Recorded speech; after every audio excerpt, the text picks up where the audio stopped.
I'm Henry Ramos, and this is the news in San Antonio. The Bexar County Sheriff's Office is hoping for more clues in the disappearance of a 19-year-old. Sheriff Javier Salazar says this new dash camera video shows 19-year-old Camila Mendoza Olmos. The sheriff believes she is here walking alone in the Wild Horse subdivision.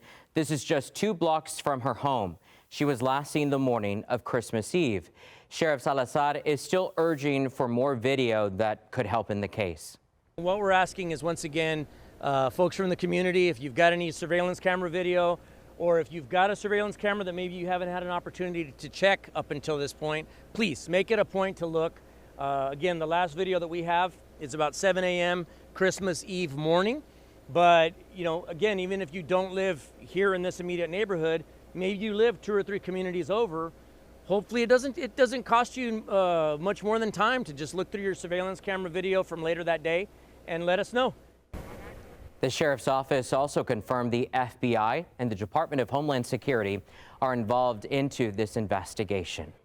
In Deep South Texas, McAllen police say they have issued an arrest warrant after the murder of a prominent businessman. Now police are looking for this man, 60-year-old Reynaldo Matarrios. Investigators say he told officers he would surrender, but so far has not done so. Investigators say Matarrios is a suspect in Eddie Betancourt's death. McAllen police say Betancourt was found inside of a business unresponsive with a gunshot wound. Investigators say both state and federal agencies are working this case. By the way, Betancourt was appointed to the Texas Facilities Commission by Governor Abbott. Now to an emotional vigil in San Antonio, a balloon release honoring the life of Edward Trejo. Earlier this month, the 29-year-old was shot and killed. Reporter Mike Jimenez was at the remembrance and spoke with his family. It was an emotional day for the Trejo family as about 200 people came out to the balloon release to support Edward's family as they grieve his passing. It's wonderful to see all these people here for him because, I mean, he was everything to us. Ayana and Christian Trejo remembered their brother Edward. He was our best friend. He was our best friend. He was our protector. He was our older brother. I mean, he was a great man, great man. On December 21st, just after 5 a.m., police say 40-year-old Paul Flores went to Trejo's home on Cincinnati Avenue near I-10 to complain about noise. Police say they started arguing, then turned physical, and according to police, Flores pulled out a gun and shot Trejo multiple times. Trejo was rushed to the hospital where he died. The medical examiner says he died from being shot in the neck.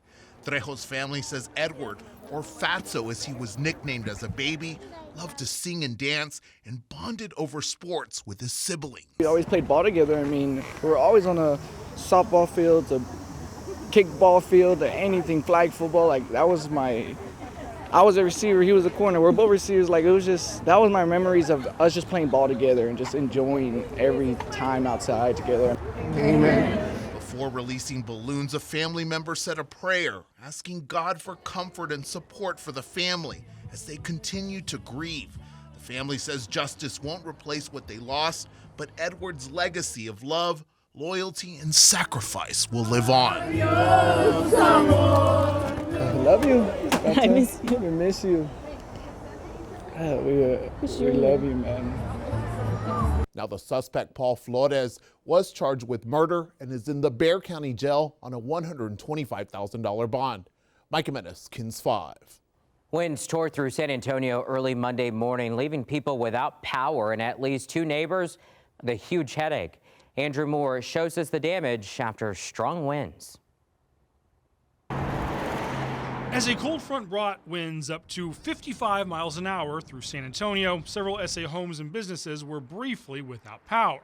But homeowner Skip Keith woke up to an even bigger problem. Sounded like a freight train, and then I heard a snap. As the sun rose, he found most of his neighbor's tree was now in his backyard. At first, it was disbelief. Neighbor Blue Mojica couldn't believe it either. We both said at the same time, I hope the neighbors ain't hurt. Fortunately, no one was hurt. And as the neighbors surveyed the damage, they found out it wasn't quite as bad as it looks. The tree damaged Keith's roof, but it did not break into his home. And while it destroyed the neighbor's fence, it missed their utilities completely.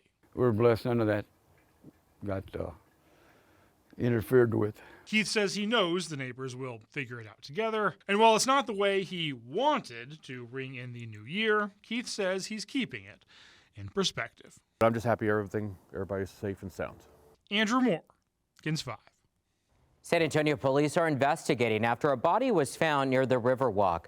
Authorities say the body of a homeless man was found Monday morning near the Pearl area. According to investigators, the man is believed to be between 30 and 36 years old. He has not been identified, and his cause of death is still under investigation. Police say a medical episode is to blame after a car crashed into a Barnes & Noble bookstore.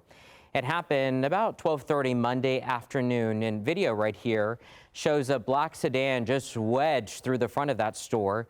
No other injuries were reported, and police have not released other details of this crash. Well, UT San Antonio students making history ahead of the holidays. Back in November, UTSA became the first university in Texas to launch a student-built liquid-propelled rocket, and the rocket is named Jinx.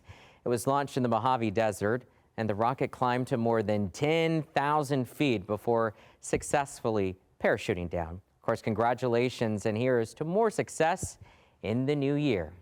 And that is the news in San Antonio.